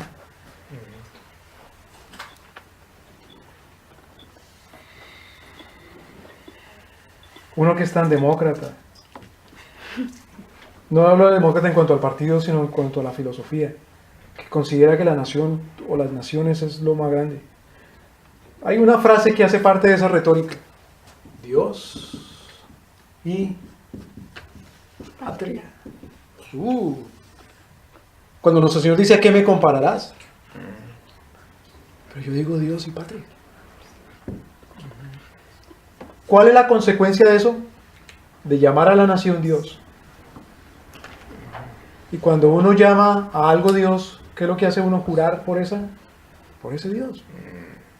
Por eso en el juramento a ese Dios le dicen que eres, una de las características de Dios que vamos a ver más tarde, inmutable. Inmutable. inmutable, es decir, nunca Cambia. cambias. No varía, no hay No sombra de varías, variación. eres la misma. A ese Dios también le decimos otra de sus características, eres Único. uno solo y único. Pero a este Dios le decimos, es indivisible. Como decimos en Aguana. En Aguana decimos. Yo juro por ti, tú eres indivisible. En Aguana decimos. Juramento a Baal. ¿A qué pues me haréis semejante? Mire el versículo 18. ¿A qué pues? ¿Alguien le recordó? ¿A qué pues haréis semejante a Dios? ¿O a qué imagen le compondréis? ¿Le compararéis? ¿Con qué podemos comparar a Dios? ¿Con un triángulo? No. ¿Con qué podemos comparar a Dios? ¿A qué le compararéis? Que la Trinidad es como un huevo, la cáscara, la clara y la yema. O sea, esa ilustración, sí. ¿A qué compararemos a nuestro Señor? Incomparable, incompatible. Lo único que puede hacer uno es agachar la cabeza, ponerse la mano en la boca y postrarse delante de Él y oír y decir por ahí de oídas. Pero ahora que tú hablas es cuando te conozco, de verdad. Ese es tu argumento de tu existencia, el que tú has puesto en mí y el que ahora me repites, porque yo soy un necio que no hago sino negarte. ¿Me explico? Ya sea teóricamente, creo que digo que tú no eres, o de manera práctica, porque digo que tú no sirves, que tu palabra o que tu ley no sirve en este caso, o en esta área, que en esta otra área mejor que vengan y nos digan las naciones. Fíjense que aquí la comparación del Señor es con las naciones. Cuando nuestro Señor Jesucristo dice, vaya ahí, disipulen a las naciones, ¿qué quiere decir? Que las naciones dejen de ser necias. Que las naciones dejen de ser necias. Es decir, que renieguen todo lo que ellas dicen que tienen de sabiduría y que adopten esta sabiduría, que es la única sabiduría que hay. ¿Me doy a entender, hermanos? Es decir, el fundamento cultural, intelectual, jurídico de toda nación solamente en aquel día puede ser aquel mismo fundamento sobre el cual se sustenta toda sabiduría y toda ciencia.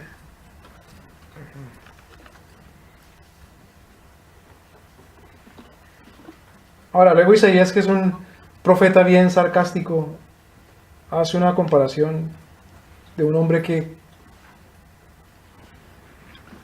es un idólatra. Versículo 19, el artífice, perdón. El artífice prepara la imagen de talla, el platero le extiende el oro y le funde cadenas de plata. Claro, ¿cuáles son los metales más nobles? El oro y la plata. ¿Qué quiere decir nobles? Mayor valor. Claro, uno dice que una persona, ¿cuándo llama uno moralmente una persona que es noble? Que no, que es recta, que es ecuánime, que no cambia. Entonces, del oro y de la plata se dice que son nobles porque, ¿no qué? No cambian, No sé. No sé, a diferencia del hierro, a diferencia del cobre, no se oxida. ¿Cómo se dice eso en inglés? Rust. No, Rust, oxidize. No, no. Ujú. Claro, fíjese que aquí, ¿qué es lo que hace el artífice? Hacer una divinidad de lo que él considera que es lo más que. Lo más noble. Porque esos son los ídolos de uno. ¿Cuáles son los ídolos de uno? Comenzamos diciendo que el hombre crea a los dioses que le satisfagan su necesidad.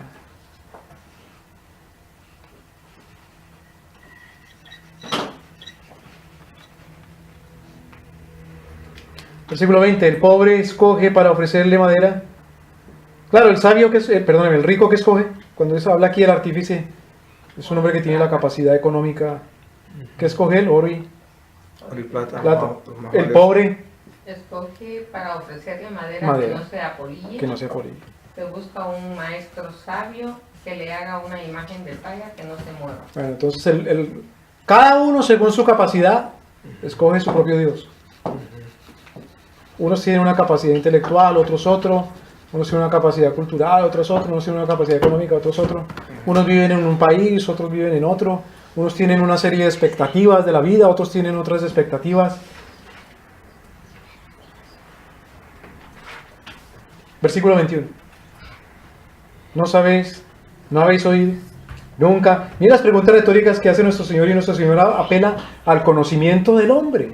Ahora la pregunta, aquí nuestro Señor le pregunta a quién, a su pueblo, pero también a las naciones. ¿No sabéis? ¿No habéis oído? ¿Nunca os lo han dicho desde el principio? ¿No habéis sido enseñados? ¿Desde cuándo? Desde que la tierra se fundó. ¿Desde cuándo el ser humano tiene el conocimiento intuitivo de la existencia de Dios? Él está sentado sobre el globo de la tierra, cuyos moradores son como langostas. Él extiende los cielos como una cortina, los despliega. Él reduce a nada a los poderosos y los jueces de la tierra. Claro, ¿a quién le tienen miedo estos? Los israelitas y las naciones. A Senaquerí otra vez. Al hombre. Al hombre, nuestro Señor está diciendo, los hombres para mí son como nada, las naciones. Sí. Maldito el hombre que confía en el hombre. Bueno, eso en cuanto al argumento, ¿qué? Ontológico. Otra vez, ¿qué es el argumento ontológico? ¿Qué quiere decir onto? El ente, el ser. Entonces aquí apela al argumento ontológico a la superioridad o grandeza del ser. Del ser. Superioridad se dijo más. Debe corresponder al ser. Al ser. A la superioridad de la cosa, a la superioridad del ente, a la superioridad del onto, a la superioridad del ser. Si existe un... Cuando uno dice Dios, ¿qué implica? Que existe ¿qué? Un ser inmensísimo, superiorísimo, supremo. Que si uno dice un límite y dice hasta aquí hay una superioridad, pero dice cuando hablo Dios, hablo más allá, y dice wow, entonces hasta aquí, no, más, algo hasta aquí, no, infinitamente. Infinitamente. El argumento cosmológico. ¿Qué dice el argumento cosmológico? ¿Qué quiere decir la palabra cosmos? Mundo. Cosmos. ¿Qué quiere decir? Mundo. ¿O quiere decir también? Orden. Orden. La palabra cos. Esto es muy... le gusta mucho a las mujeres. Cosmético. Cosmetología o cosmético. Viene cosmo. Viene de ordenarte. Ordenar la cara. Cosmético. Cosmo. Poner la cara en orden. Cosmetología. Entonces, ¿qué dice este argumento? Que el mundo del hombre es causado. Que no existe ninguna cosa sin que haya ¿una qué? Una causa. El mundo es un efecto, y si es un efecto, tiene que haber un antecedente, algo que lo produzca. Eso implica que, por lo tanto, entonces, la causa es algo. Pues si la causa no es nada, porque no se puede decir que nada es causado, todo es causado, entonces la causa es algo. Que ese algo es lo suficientemente poderoso para causar esa cosa nueva. Y que ese algo que es poderoso es también adecuado. No solamente puede, sino que en este caso quiere.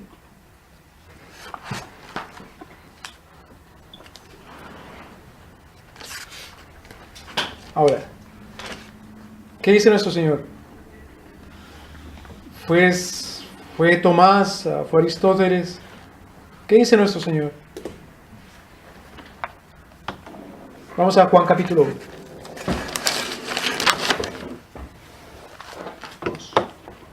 Juan capítulo 1.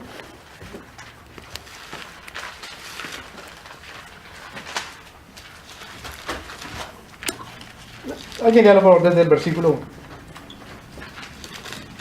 En el principio era el verbo, y el verbo era con Dios, y el verbo era Dios. Este era en el principio con Dios. Todas las cosas por Él fueron hechas, y sin Él nada de lo que ha sido hecho. Sin Él nada de lo que ha sido hecho fue hecho. Hasta ahí. Entonces, ¿de quién está hablando? Dice, en el principio era el Verbo. verbo. ¿Qué cosa es el verbo? Dice, es algo que estaba con, Dios. pero además ese verbo es Dios. Dios. Este que estaba con Dios y que es Dios, o que era Dios, estaba en el principio con Dios. Y todas las cosas por Él. Fueron hechos. Y como para que no haya duda de exclusividad de Él como creador, no hay nada que exista que no haya sido Hechos sin hecho sin Él. Es el argumento cosmológico.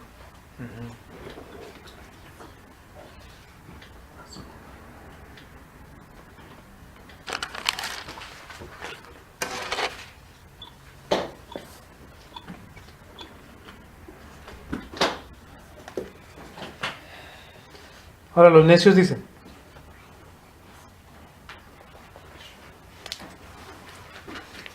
si todo tiene un principio que cause todo, antes de ese principio tuvo que haber habido otra cosa que haya causado a este principio, y está aquí, y de ese tiene que haber otro que haya causado a este principio, y está aquí, y así hasta el infinito. Ese es el argumento de Aristóteles. Porque claro, en eso tiene que caer.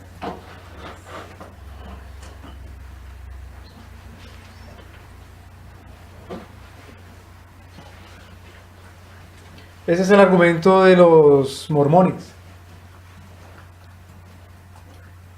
Dios es el creador, pero Él a su vez tuvo que haber sido.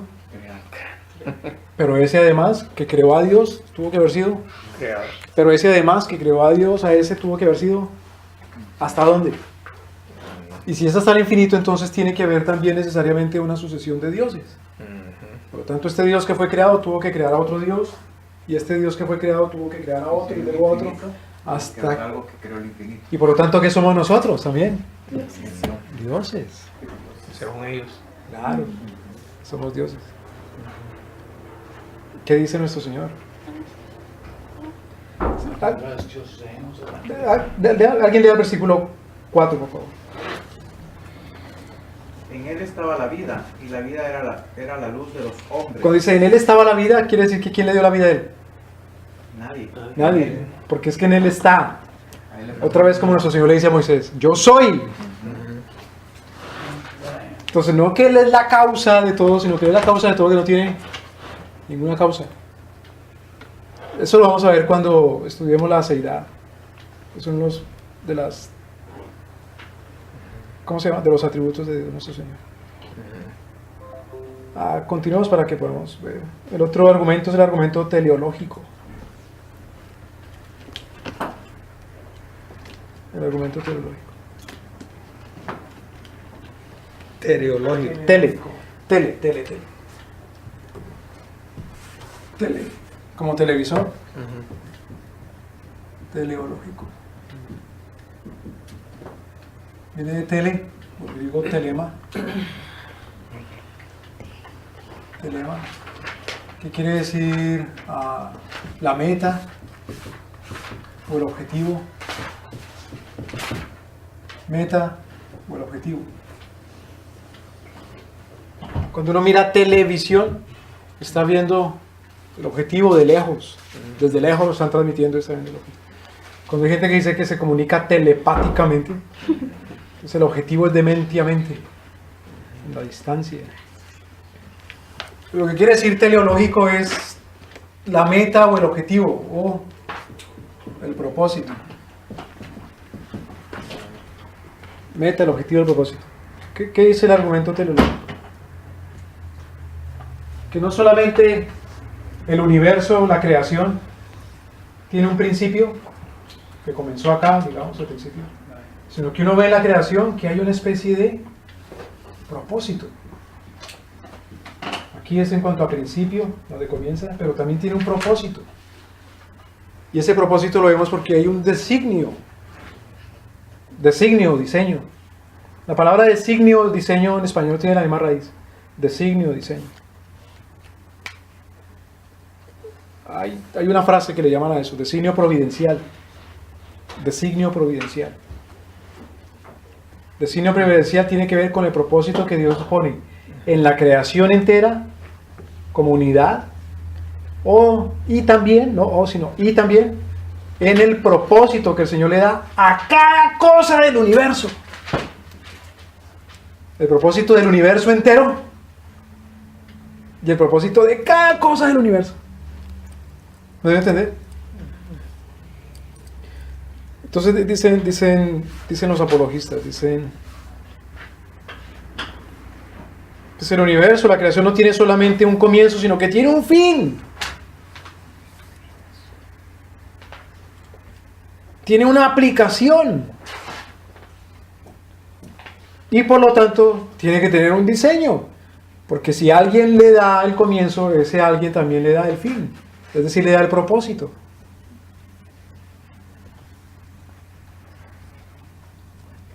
¿No debe entender? Ahora, ¿qué dice nuestro Señor? Vamos a Proverbios capítulo 8.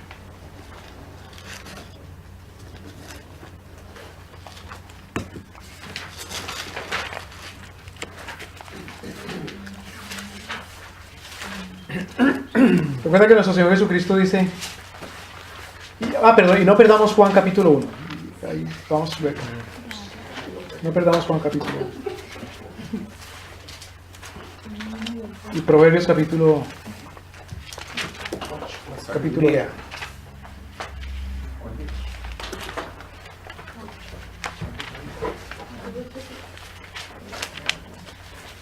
En ese fin, en ese propósito, nuestro Señor gobierna.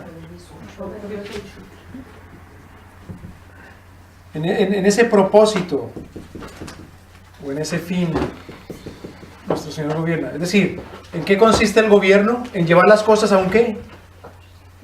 A un fin, a un propósito. En eso consiste el gobierno, en llevar las cosas a un fin. Como cuando nuestro Señor le dice, ya les digo qué versículos.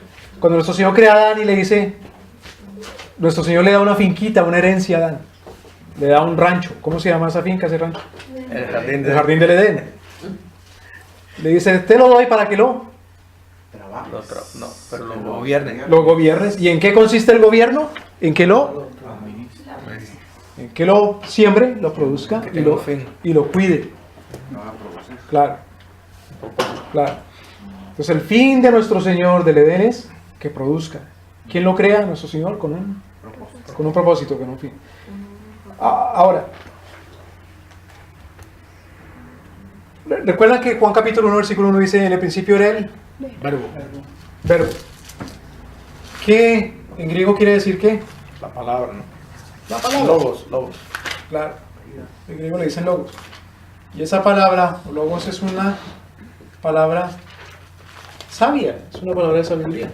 Logos, por ejemplo, el apóstol Pablo cuando dice en Romanos capítulo 12, nuestro culto es un culto ¿qué? Racional. Dicen logos, en griego es una palabra, nuestro culto es un culto lógico. No está hablando de la lógica aristotélica, sino que está hablando de la lógica más bien del libro de Proverbios, que es la sabiduría, el temor a Jehová. Entonces dice, Proverbios capítulo 8, versículo 1. ¿No clama la sabiduría y da su voz la inteligencia? Versículo 4. Hombres, a vosotros clamo, mi voz se dirige a los hijos de los hombres. Entended, simple discreción, y vosotros, necios, entrad en cordura.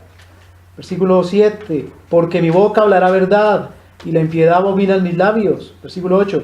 En justicia son todas las razones de mi boca, no hay en ella cosa perversa ni torcida. Versículo 10. Recibí mi enseñanza y no plata y entendimiento antes que el oro escogido.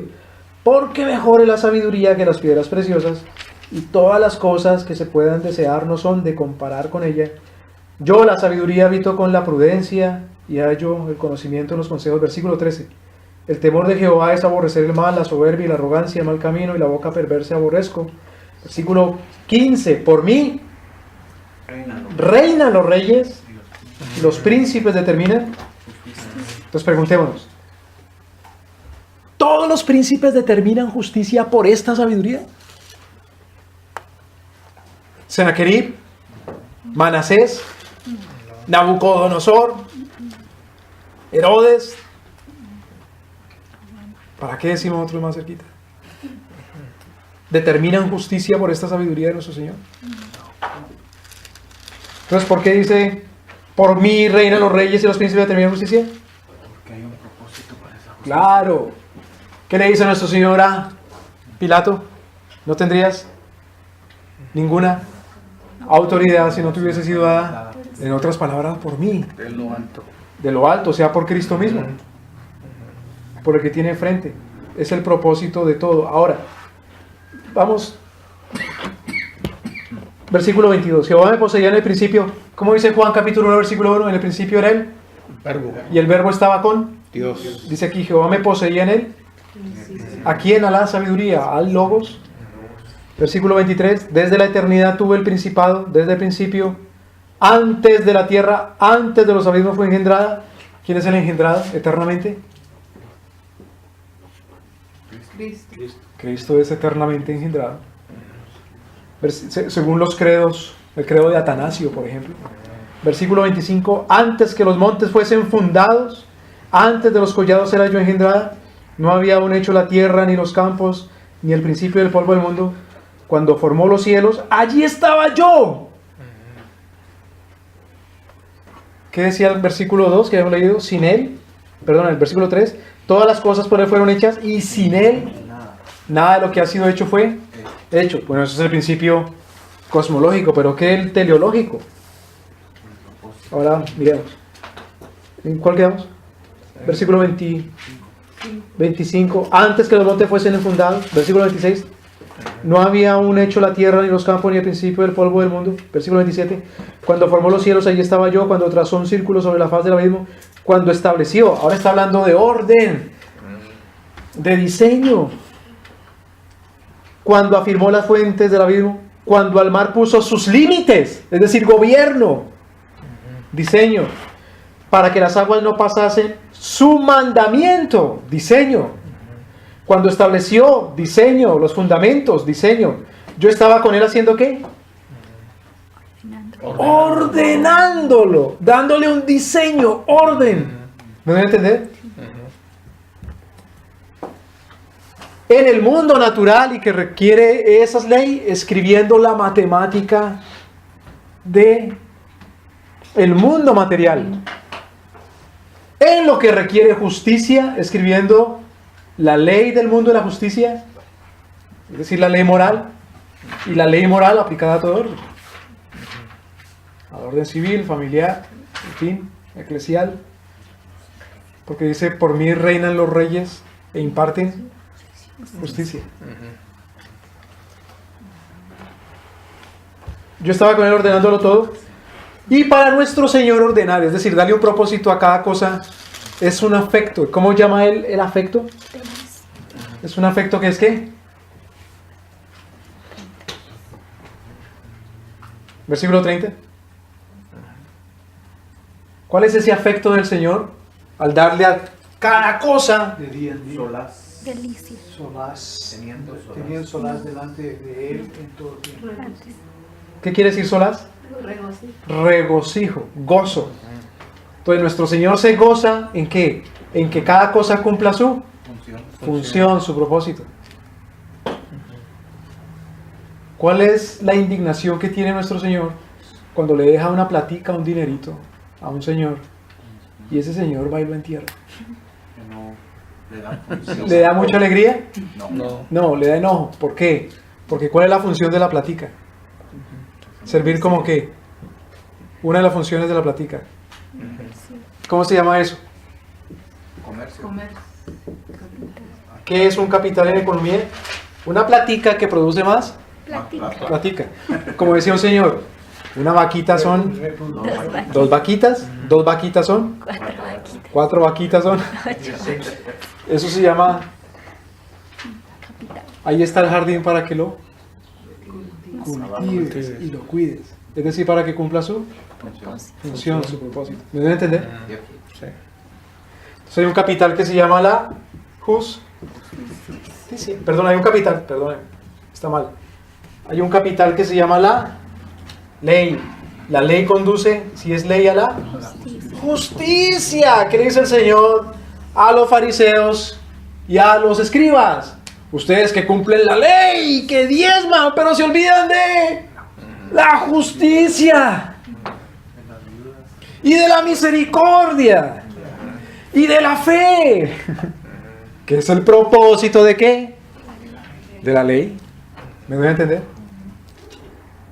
El Señor lo sometió absolutamente todo bajo su ley para que cumpla el propósito que debe cumplir. ¿Cómo sabe uno cuál es la ley?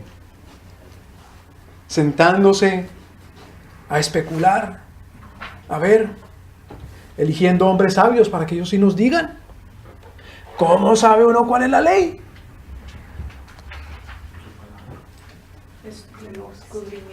Por supuesto. Ahí está. Ahí está.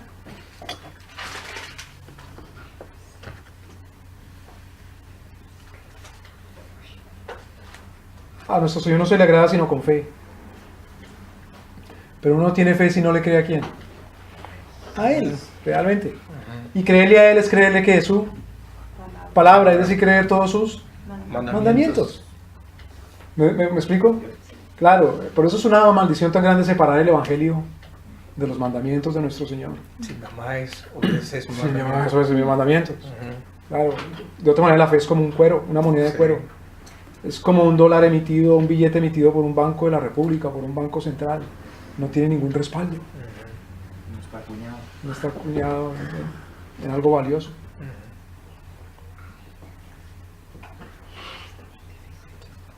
Ahora, vamos un momento a Mateo rápidamente. Mateo capítulo 22. ¿Qué pasa cuando no se cumple el propósito de nuestro Señor?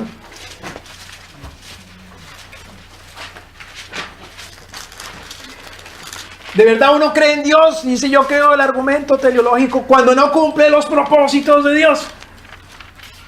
Es decir, no cumple el diseño de Dios nuestro Señor. No, está pasando como un ateo ¿qué?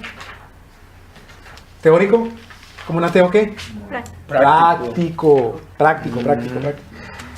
Ahora, cuando uno respeta a nuestro Señor en cuanto al propósito que le ha dado a las cosas, cuando le da uso a las cosas según su propósito. Si una cosa tiene un propósito y yo lo uso para otra cosa, le estoy dando valor a nuestro Señor que fue el que la diseñó. ¿Me debe entender? Si nuestro Señor crea una cosa que no es para comer y yo me la como, como una cosa, por ejemplo, que le llaman aspartame, que es el endulzante ese que dice que de dieta, pero es el estiércol de una bacteria y que es un veneno que causa cáncer. Cuando nuestro Señor dijo, podrás comer de todo qué.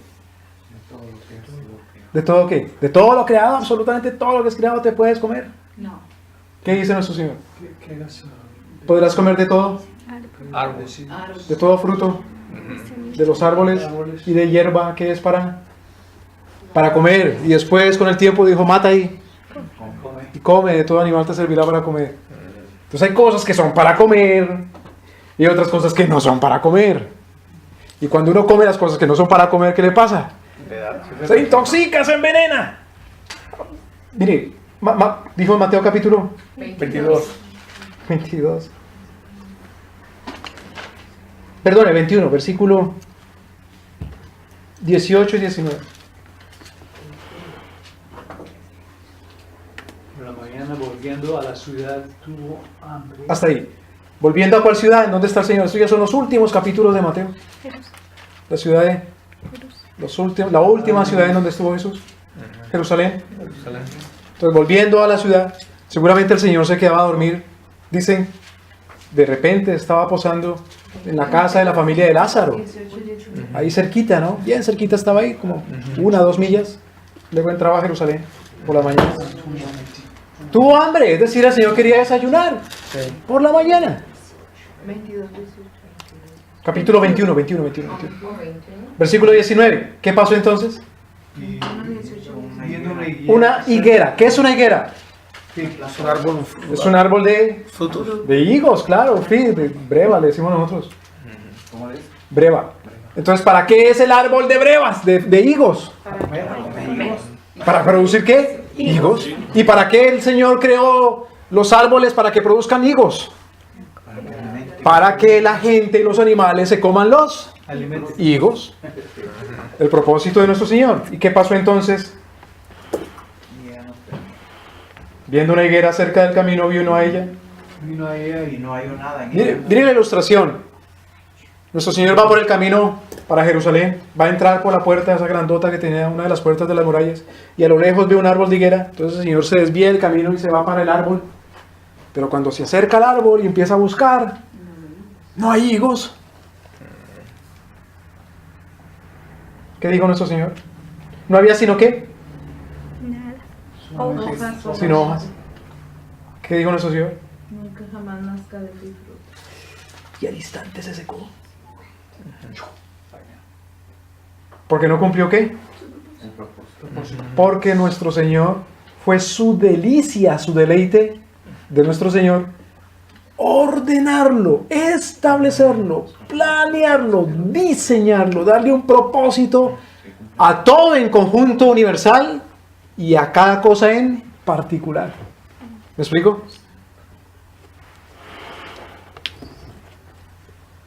Por ejemplo, cuando el apóstol Pablo hace un estudio fisiológico, casi en 1 Corintios capítulo 12, dice: en el cuerpo humano y anatómico, cada cosa sirve para cada cosa. Y cada cosa tiene que cumplir su Función. Y por lo tanto la actitud del hombre frente a cada cosa es darle la dignidad que se merece de acuerdo al propósito, es decir, a la dignidad que Dios le ha dado. Por ejemplo, los miembros del cuerpo, ciertos miembros se les da cierta dignidad, a otros cierta dignidad, a unos se les cuida, se les cubre, en fin, se les respeta, se les trata con decencia por el propósito que cumple.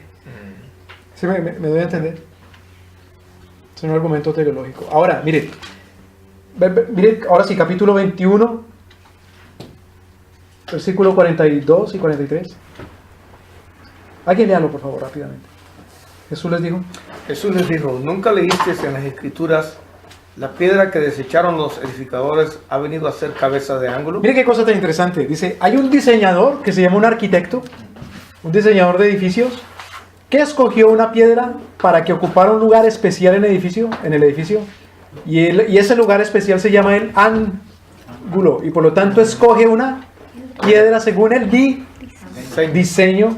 Pero hay unos hombres que esa piedra la desecharon Una piedra angular. para que no cumpliera su propósito, porque para ellos es un enemigo. ¿Me explico? Cuando uno no le da el valor a las cosas por el propósito que tiene, uno es enemigo de Dios.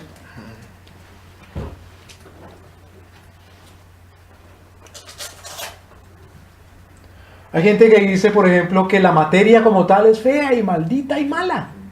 ¿Eso es cierto? No, los gnósticos. Pero la iglesia es gnóstica cuando dice que el dinero, por ejemplo, no tiene absolutamente ninguna importancia para nada en la vida. Como San Francisco de Asís. O también es gnóstica cuando dice que tiene el valor más allá del que realmente tiene, convirtiéndolo en un Dios, por exceso o por defecto, en cada cosa de la vida. Ahora miren lo que dice nuestro Señor, versículo 43. Por tanto os digo que el reino de Dios será quitado de vosotros y será dado a gente que produzca los frutos de él. Esta palabra donde dice gente puede querer decir gente, gentiles, nación. ¿A quién le está hablando acá nuestro Señor? ¿A cuál nación? A los judíos. A la nación étnica de los judíos. Le dice, como ustedes no cumplieron su propósito. Entonces, ¿cuál es su propósito, judíos? Dice el rey. El rey. El rey. Busca primero el reino, El reino de de Dios Dios y su justicia. Entonces, ¿cuál es la justicia del reino de Dios?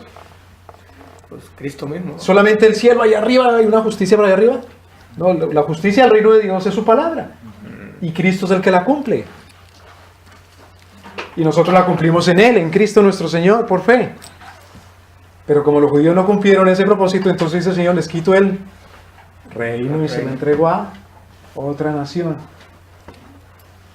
Igual que con la higuera. Mire versículo 10. Ahora sí, capítulo 22, versículo 10, rápidamente. Saliendo los siervos. Y saliendo los siervos por los caminos, juntaron a todos los que hallaron, juntamente malos y buenos, y las bodas fueron llenas de comunidad. Claro, porque primero había hecho una invitación y no quisieron ir. ¿Cuál era el propósito de esa gente para ese rey? El propósito de esa gente para ese rey era que viniera a gozarse en las bodas de su hijo. Como no quisieron, entonces extendió la invitación a otros invitados. Entonces el argumento, ¿en cuál estamos? Teleológico, quiere decir que podemos decir que Dios existe. Claro, de hecho existe. Y Dios le ha dado a cada cosa un propósito. En ese propósito vemos la sabiduría de Dios y su justicia.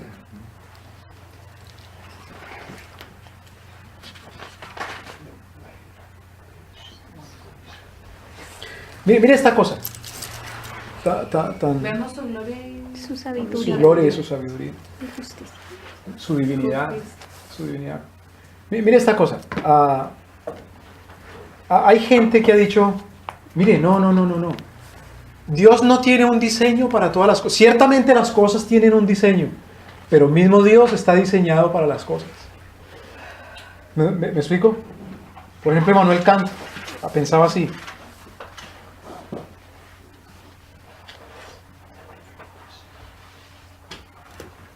Dice que sí hay cierto diseño en el universo, en las cosas, pero que Dios mismo está atado a las circunstancias, atado al mundo.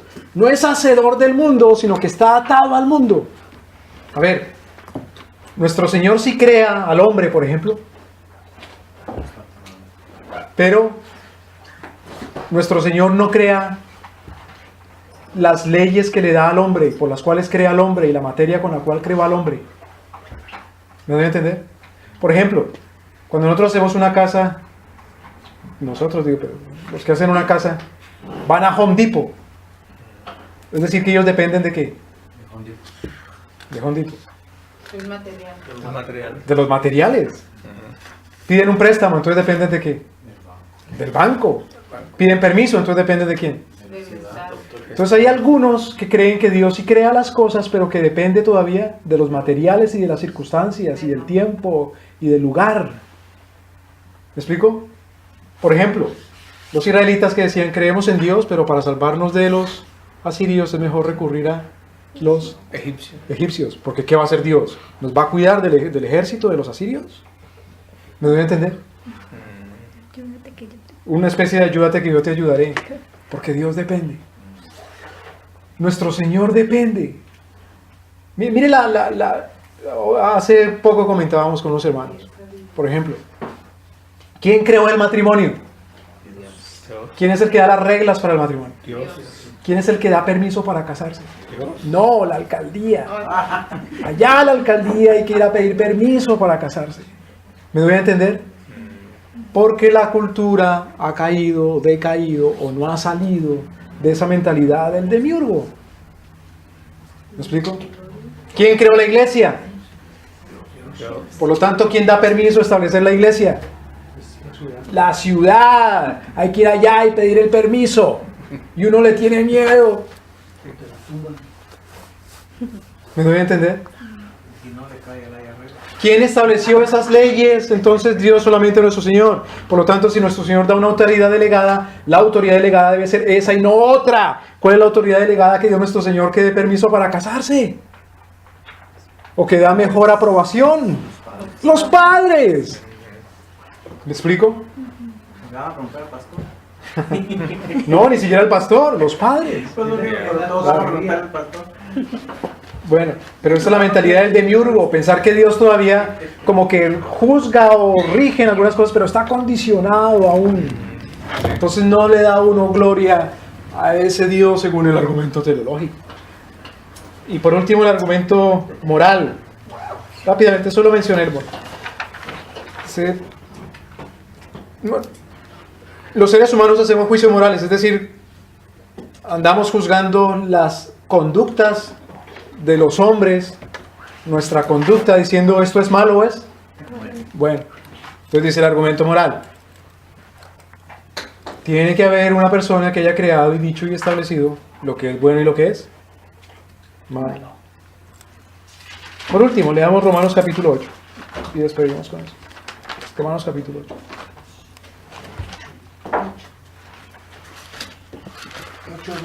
Sí, Romanos.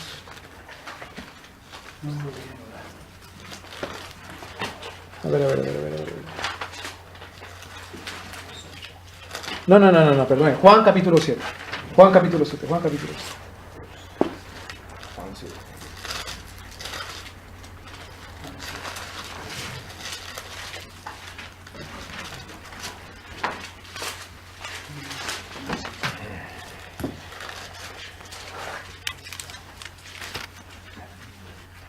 Versículo 24.